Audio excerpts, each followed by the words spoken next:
Hi, and welcome to the Ellis Talker Show. I'm DV LeBron. Today, my very special guest is Mr. John Knight, who is a candidate running unopposed for MISD. How are you doing, sir? I'm doing great. How are you tonight? I'm good. I'm so glad to have you on. Congratulations on running unopposed. That means you are the newest member. Well, a little bit of good news. I won't be sworn in until May, but there's no election. Midlothian Oh, ISD, for the first time in 15 years, I believe, has been able to cancel the election because neither candidate was opposed. And so the taxpayers saved about 15 grand. And in May, I'll be able to take that seat. yeah. Okay. Congratulations. Mr. Dillo is currently occupying that seat. He didn't decided not to run this time, so I want to thank him so much for his service to the community and to the school district. Yeah, I think John, he did a very good job. And I wanted to say thanks to him as well. I think he's going through some health struggles right now, and I absolutely hate to hear that. So I wish him well soon. definitely. So, can you tell the people just a quick little bio on you, and then I'll get into all the other stuff? Yeah, absolutely. Before we get too far, I want to thank you for doing this. I have watched this show for the last 3 or 4 years, and I like to try to stay up to date. And this is a big way of how I stay informed with the candidates. So thank you for doing this. Thank you, brother. I appreciate that so much. Yeah, I grew up in Lancaster, met my high school sweetheart. We've been married 26 years in May. I went to school here in the area, Lancaster High School. Then we went to University of Texas at Arlington together. And then I was able to go to the Cox School at SMU for business school. Got 3 kids. One of them is a freshman at TSTC in Red Oak. And I've got 2 boys that are juniors at Heritage High School. Outstanding. So you've been in this area, and I know that you've been involved in many things with the district. What made you wanted to take this leap that to go and serve on the board? Yeah, DV, I have big concerns for our students, our teachers, and our taxpayers. And I think it's an absolute critical moment. What happens today and what happens in the next year or two, certainly in this 3-year term of mine, will shape what this district looks like 10 years from now and probably for the rest of our lives. So, really wanted to get in there. As you mentioned, I've volunteered a number of different things in the district. It's near and dear to me. And before I had kids, I thought public education was super important. And long after my kids are out of these schools, I will care about them. And now is the time to serve. Yeah, and that is a big calling. And like I told every candidate, thank you for wanting to serve your community because this is a usually it's a rough and tumble. So the fact that you Yeah. got to run unopposed is great, but still it's a volunteer position that you're putting yourself in, which has so much responsibility. There's a lot of pressing issues facing the district right now. So I want to get into, and I know that you're the candidate, so I won't get too deep into some of the things. But knowing your general philosophy on things, we'll tell the voters, hey, this is where he's going to probably vote if this issue comes because fundamentally, this is what he believes. So let's talk taxes. Right now, taxes are an issue, and there's things coming from Austin or not coming from Austin. Because of the property values that have gone up, so many people are suffering with taxes, and they every year it's an issue. So, in general, what is your thoughts on taxes? Will you be someone that tries to cut them? What's your approach to them? Yeah, DV, I can't imagine that we're in a world where we can cut taxes when inflation is what it is. I'd say I don't like taxes any more than the next guy, but I understand that this is a service. And when you have a service, you have to provide a service. We've seen an attempt to lower the expenses, and that's fantastic. But what we've also seen is those class sizes go up, and that's not good for our students, and that's not good for our teachers. So, in general, I don't like taxes. I pay my fair share, and I recognize that's part of my responsibility. But I think it would be irresponsible for me today to say that I'm going to lower your taxes. If there's a way to do that, I'll certainly do that. As there's some serious budget issues facing the district. I'm going to get into all of that. But when you're going to come in somewhere in the middle of budget, just about, I think by June, they got to have it complete. But you're going to come in there. It's probably going to be pretty much sold up, but you're still going to be part of that process. When you approach budgets every year, what can the people expect from you? Yeah. I'm for the students, I'm for the teachers, and I'm for the taxpayers. I think it about like the Southwest Airlines business model. Herb Kelleher, when he started it, he said, if we take great care of our customers, and our customers are our students, they're also our taxpayers. They're stakeholders, right? But it's the three-legged stool. Herb said, if you take great care of your customers, they'll keep coming back. They'll be engaged and they'll be loyal to you and they'll be brand ambassadors. That's what I want our kids to do. I want them to go out and be brand ambassadors because I want to prepare them for a competitive global market, make them best in class. And when they go out to go to work, go to the military, next level, people say, where'd you come from? Midlothian ISD must be special. I want to take great care of our teachers, just like the original Southwest Airlines business model said they're going to take good care of their employees. If we have teachers that, one, in their heart love our students, and then two, we love on them and they feel valued, appreciated, taken care of, they're going to take better care of our students. At the same time, we absolutely, as Southwest had a responsibility and still does to their shareholders, we have a responsibility as trustees to our taxpayers. We have to do it efficiently, effectively. We have to look for areas to save money if there's a better alternative. Ultimately, it is a service that we're providing, and it does cost money to educate kids. It does. And, when every time the budget comes around, and these last couple times it's been rough because there's a lot going on, but, in the regular times when there was budget, there was always, can they look at dropping this expense or that expense or, for this, that, or the other. Will you take a serious and tough look at those budgets when they cross in front of you, that papers? Are you going to be looking and taking deep looks at them? Absolutely. And I think my experience in education, as I mentioned, I got to go to the Cox School at SMU for my MBA. I was in financial services industry for 28 years. So numbers are the world that I live in. I see the world in numbers. I see that dollar equals this outcome. And so I will have a critical eye. And I also see those numbers like one of the potential answers that this board is going to be asked. And ultimately I will be in for the final budget, as you alluded to, is do we change classroom size? I haven't heard from a single person that thinks that's a good idea. The teachers in survey after survey, you saw last year's budget when they said, teachers, do you want to pay block or do you want more kids? They said, don't give us a raise. We can't properly give our best to more kids in a classroom. So the teachers are adamant, do not increase the class size. The parents are adamant. Our students are adamant. Yeah, we have to look for areas to save money. But there is a line that you reach, which this district ran a deficit budget of $6.3 million last year, cutting a lot of things. And one of the things I want to talk about cuts, Stevie, is you can make some cuts in an emergency that are temporary. Let me give you a great example. If I lost my job tomorrow and I didn't have health insurance or dental insurance, and I have a dentist appointment coming up, I go every 6 months like they ask you to. If I missed one dentist appointment and I went 9 months between appointments, do you think any major would happen bad? No, it wouldn't be that big of a deal. It's a temporary cut. It's not good practice, but you can do it in a moment of emergency. Right. If I didn't get insurance for 6 years and I decided I cut it last year, I'm going to just cut it next year.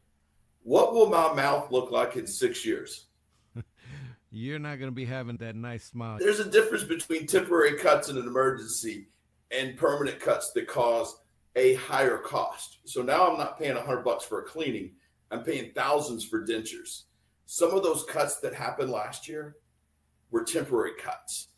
You could do it for 3 months, 6 months, a year. But if you do it for another year and another year, you're going to have a bigger cost later on. You're gonna have bigger problems. The district is running, I think it was $6.3 million. There was the first budget workshop was on the 3rd, I believe, of March. And there were some tough things that came out during that meeting.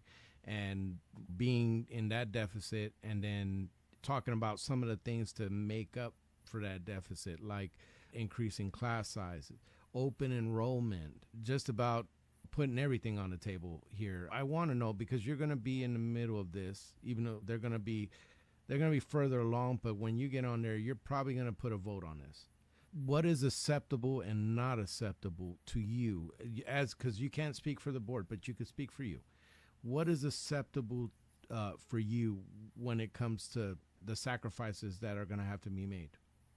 Yeah, DV, when I sat in that board meeting on the 3rd and Dr. Belding opened it with something to the effect of, I'm going to give you some options tonight, and I'm not giving you A, B, and C. I'm warning you now that it's Z, double Z, and triple Z.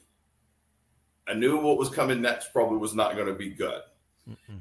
When he said open enrollment, as a dad, as a taxpayer, and a voter, I was shocked. Mm-hmm. I did not. Now, if you watched what Dr. Belding, and by the way, I think we're really lucky to have Dr. Belding. I agree. The board members have said that I think everyone that I've heard speak about his hiring have said that they got that right. And that's one of the proudest things they've done. And I appreciate, even though I didn't like the idea, I appreciate that he is willing to think outside of the box, and he has experience from different districts doing some of these things and knows what that impact looks like.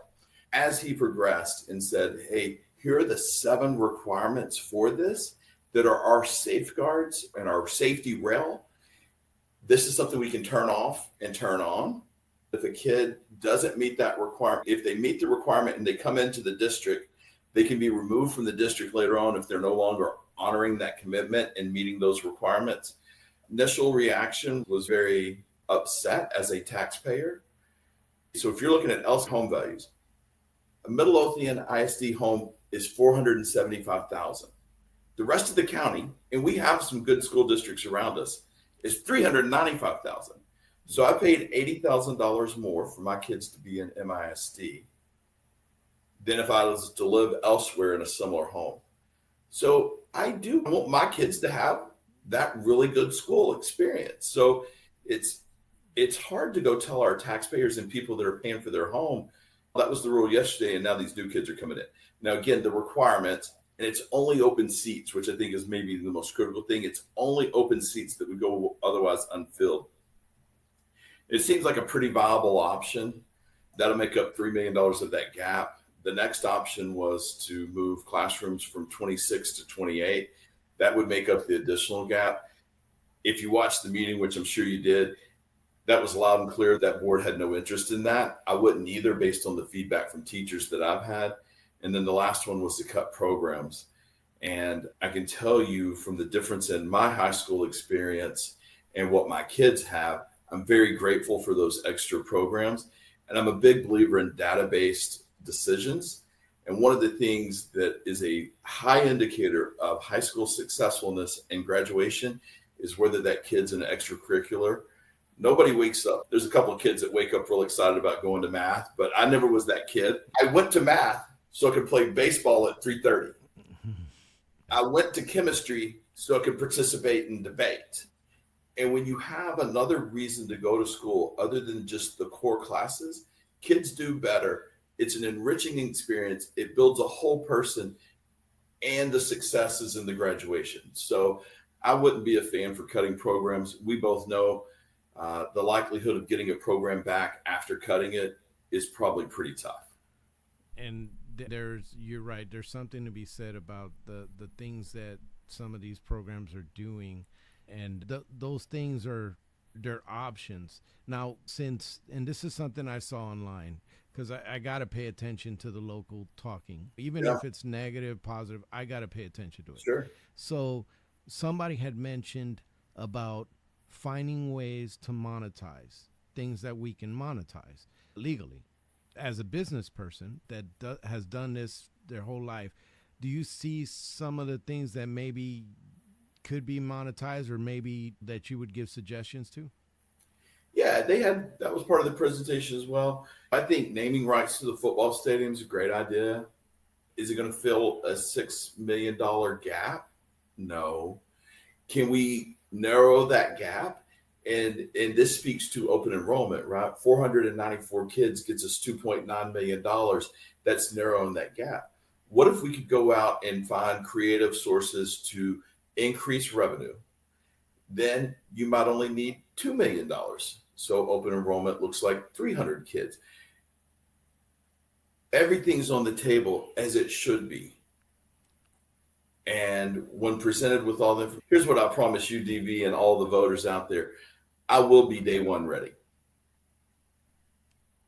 Yeah. And you know what? You have a lot of information it's a lot of information that you have to take in when you start on the board. There's so much to it, so many legalities, so many things to it, to serving in that position.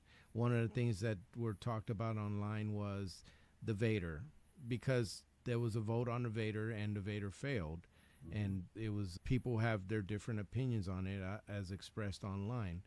So there might be a situation where they might have to go back to that Vader. Is that something that you support, not the board, just you? Do you support that concept of a Vader? Yes, sir. I can tell you I voted yes last time, and certainly presented with that option today, knowing the other things that are coming as we have to find more money to cut, I would absolutely support that. What is your position on bonds? Because that was another thing that went down in flames. And there's many opinions on that. What I will say personally, and I don't normally put myself in there, is that trust. A community has to have trust that the district or any taxing entity is going to do right in order for it to approve things like bonds. So talk to me about your opinion on bonds and what you'd like to do to improve that connection, that trust in the community. Yeah, DV. So you probably remember I co-chaired the Vote Yes PAC for the bonds. Here's what I would say. That proposition lost, the main one that was the vast majority of the funding, $350 million for schools, renovations to schools, and future land. That vote lost by 628 votes. 628 votes defeated the $350 million for new schools. Midlothian ISD is a great story. When I ask people why you moved here, they typically tell me either for the schools or because they want to be close to their grandkids. Guess why the grandkids are here? Mm-hmm. So it's 1A and 1B. I did not do a good enough job helping get the word out about the bonds. When you read the language on the ballot, it says a tax increase. Vote no is the default position. If I know nothing else and you tell me you're going to give me a tax increase, I'm voting no, even though I support this particular issue. But if you told me the city was doing a bond or a tax increase and I didn't know what it was for, I'd vote no. So the default vote is to vote no. We lost that election by 628 votes. And what that means is if we could have talked to 315 people and explained the value of the bonds, that bond election would have passed. So I think it was closer than people think. It was 10% overall. I'm not saying 10% is close, but when you get down to the number of people, it might be closer than some realize. Okay. I did not work as hard on that as I should have because I made the assumption that if you pay $475,000 for your house and people in neighboring districts are paying $395,000, you would support the marginal tax increase in your monthly payment to keep our schools good. I won't let $30 a month destroy $80,000 of value in my house is the way I believe. I'm not sure everybody had the full picture and the full understanding. And so we have to do a better job. And we've got to be hypercritical of that bond proposition and make sure, I'll tell you as a board member, if a bond proposition comes to me, I'm going to be looking at that as a board member to see how much do we have to do today? How much will we have to come back to? And maybe it's like some neighboring districts that are doing bite-sized pieces and doing it. We might have to go ask for a bond every year. And if you can see that growth, 44% in 10 years. I looked at some aerial pictures of Midlothian ISD the other day. I looked at my own neighborhood. The whole orientation of the picture changed because the neighborhood doubled. So the picture came from east to west, and now it has to go north to south because the neighborhood at least doubled in homes in the past Mhm. 5 years. Yeah, there's a lot going, a lot of people, and it didn't necessarily pan out to kids coming into kindergarten or kid. I don't remember exactly how it broke down, but it's still more people that are coming, and there's houses coming up. They're definitely coming up, and that presents challenges. But one of the things that I heard often and I tried to put out as much information on the bonds as I could. I had people on the show to talk about the bonds, and I tried to make sure that people had as much information as possible. Now, one of the things that I heard a critique on the bonds was too big. We're going to have the stadium, we're going to have the schools, we're going to have the fine arts, we're going to have everything. And that kind of got to some people. And like you said, it was only 628 votes, but on those off elections, usually that's unfortunately people don't vote the way that they should. So, what are your thoughts? Are you thinking that for you personally, you'd like to see more of a focused thing on maybe let's get this school? We know we need an elementary school. Is that kind of the approach that you're going to take? Yeah. So to speak to a lot of things there was almost 6,000 votes in that election. So the good news is Midlothian ISD has pretty good turnout compared to national averages. But you're right, it's still 10% that it lost by. There was only 3%. You mentioned stadium. So they were going to do some stadium elevator repairs. I was Yeah, just no, it's all good. One of the things that I took pride in the way that it was presented and the way the growth committee that I served on, which by the way, I think it had 135 unique individual residents. So we had a right. lot of people under the tent trying to Yes. bring them in and make them aware. And then as a committee, we all voted on the things that we wanted to see to put it together. And then the school board had the right to amend that in any way. And out of respect, I believe, to the committee, they put it to the voters. Okay. Only 2.7%, 11 million, was going to upgrades to, I believe, the fine arts and then the baseball field at Heritage. So I've lived in Texas my whole life, and all the time that I've been cognizant watching politics and elections, I can't tell you how many times I've seen a Texas bond election with 2.7% to athletics, right? Most of Mm-hmm. these districts are putting $50 million. That wasn't that bond package. It was a big number. So Right. the numbers are getting bigger. If you think about the growth every year, 1% growth looks a lot different when your base is 3,000 versus Mm-hmm. 7,000 versus 10,000. And today it's over 11. Mm-hmm. So we are getting more kids. The biggest portion of that bond was for 2 elementary schools, land for a future high school. I Yeah. think one of the things as a fiscal conservative, I believe that you buy stuff when it's absolutely the cheapest. Will we be able to find a 100-acre tract in Midlothian ISD 20 years from now for a school? And if we can find it, is there any chance it's cheaper than it is today? Mm-mm. No. So we try to be really responsible, I think, as the growth committee that put that together, that voted on what we wanted to see. We had to do a better job going and sharing that with our neighbors. Yeah. And it's definitely one of those things that will probably be looked at again. I imagine that it's something that's going to be looked at again. I forgot to ask you because it's something we've been talking money, so I just want to knock this out of the way. Do you have any personal financial interest that will be a conflict of interest as you serving on the board? No, sir. I wanted to ask you, just in the recent couple of years, got JROTC, Yeah. and they're doing big things with CTE. You've been part of the mile and some other stuff. Yes, sir. Talk to me about your thoughts on CTE and your thoughts on JROTC, and will you be supporting those things? Absolutely. So I told you I've got two juniors at Midlothian Heritage.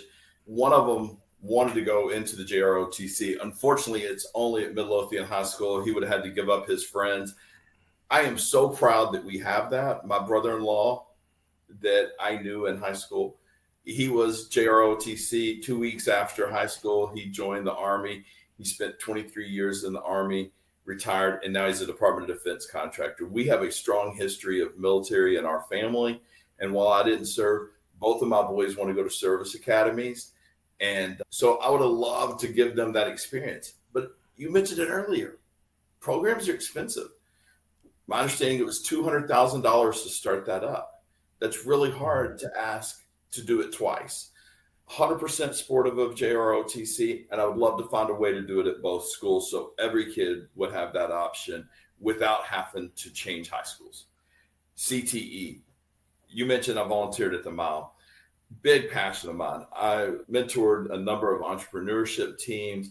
I've spoken at LEAP. I've spoken at Vitoski. I spoke at Heritage, just doing anything I can to pour into kids and give them an idea of what the real world looks like, at least from my point of view.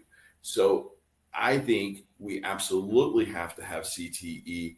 We have to graduate kids that are competitive in a global world from Ellis County. We're not going up against other kids from Texas. You know how many people are moving to Texas every day, and they're moving from all over the world. And equally important, we want our kids to be able to go anywhere they want to work in the world and get a job and be the best at what they do. Yeah, definitely. Now, we've had some issues, and I don't like bringing that ugly word up again about a pandemic that we had. There was learning loss in the classrooms that have affected and still continue to affect different student populations differently. When you get in there and you're seeing these numbers, what are some of the things that you, and I know that you're not an educator, but I'm just saying, what are some of the things that you're going to require out of your one employee, the superintendent? What kind of are you going to give him when it concerns to learning loss and those scores and stuff? Yeah. DB, I read an article that said in the Wall Street Journal, and this was a number of years ago, it was about 2 years into COVID, it said for every year a kid did online learning, they were losing 2% of their future income potential for their life. Whoa.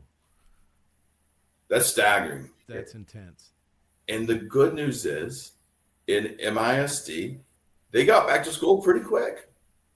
Yes. They got our kids back in the building. My kids went back in September. I know that first year some kids did hybrid, but I know from me personally what I lost in my world with relationships and being able to see you eye to eye and have a conversation, and Zoom just doesn't do it. And when you're a teacher, you can see if a kid's paying attention or not. If they're on Zoom, that gets much more difficult. And our teachers aren't trained to do that. There are some online programs that are really good. And I think that you have to make school unique and different because our kids are unique and different. And my daughter got to her senior year of high school. Things weren't going so well. She had some issues she was dealing with. And she graduated from an online school in Texas. There's a time and a place for it all. But you asked about here in Midlothian ISD. I'm so proud that we were able to get our kids back into school. Life has been different, and we were robbed over the last 5 years on a number of fronts from COVID. We have to normalize. COVID can't be an excuse anymore. We have to move forward. Everybody's dealing with that same thing, and we have to be committed to being the absolute best. Definitely.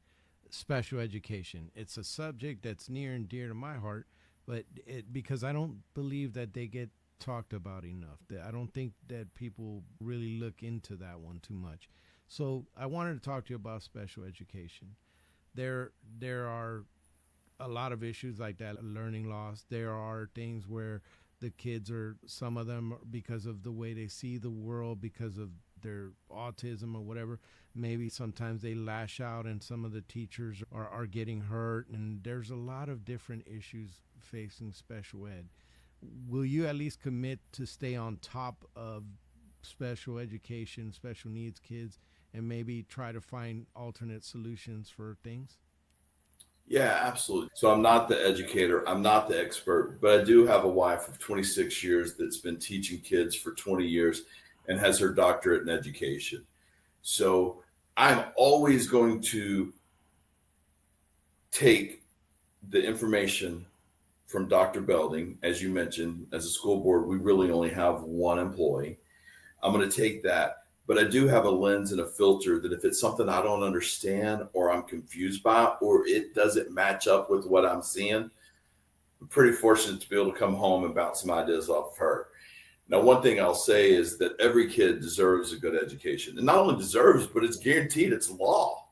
So we've got to give those kids rights, and it's not bare minimum rights that meet the letter of the law.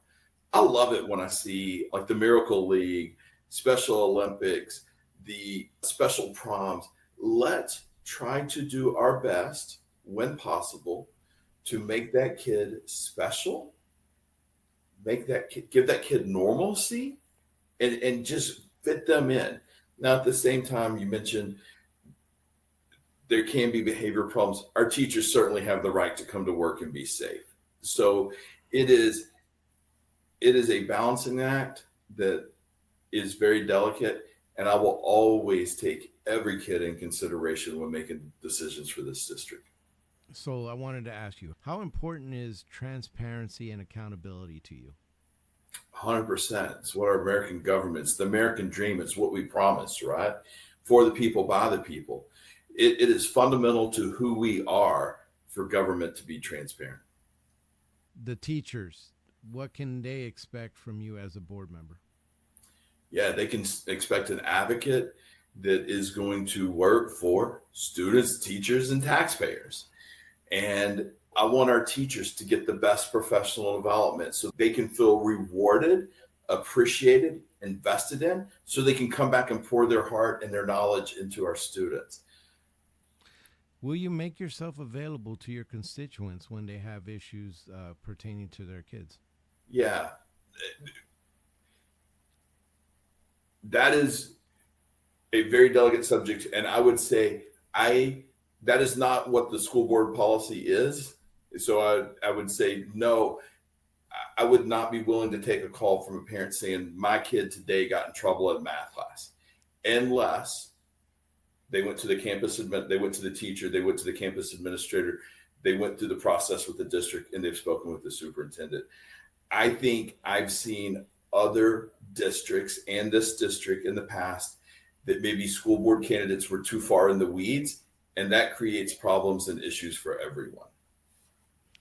Will I be available? 100%. If you want to talk policy, if you want to talk strategy, the role of the school board member to hire, fire, evaluate the CEO, which is called a superintendent in a school district, to set and monitor a budget, and to set the high level priority strategies and policies, I'm 100% available to speak that. I would never disrespect Dr. Belding by having a conversation about a kid in the classroom that hasn't gone through that chain. It's definitely a process that has been followed. MISD, WISD, all the different ISDs have established a process. I understand that it can be maddening sometimes, but there is a process that has to be followed. Yes, but sir. I really do appreciate you coming on and taking these questions. Unfortunately, I'm running out of time, but on my show, I always give my guest the last word. So I'm going to shut my mouth and let you go. Yeah, I'm just so excited for what the future holds of MISD. I'm super excited to be a part of it. And I recognize that there's some big headwinds that we're about to go into. What happens in the next couple of years will define this district for the next generation.